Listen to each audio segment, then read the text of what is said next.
પુરાણો અનુસાર દેવી લક્ષ્મી, સરસ્વતી અને ગંગા ભગવાન વિષ્ણુની સાથે વૈકુંઠમાં રહેતા હતા. એક દિવસ ગંગાએ વિષ્ણુને પૂછ્યું કે તે તમને લક્ષ્મી અને સરસ્વતી કરતાં પણ વધારે પ્રેમ કરે છે.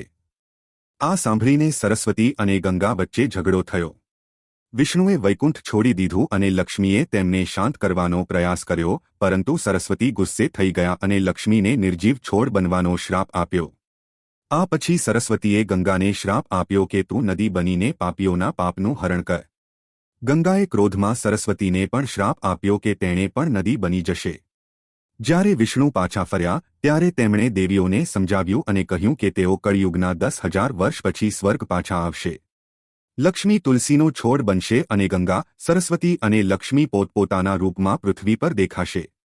એવું માનવામાં આવે છે કે સરસ્વતી સ્વર્ગમાં પાછી આવી ગયા છે અને ગંગાનો સ્વર્ગમાં પાછા ફરવાનો સમય નજીક છે.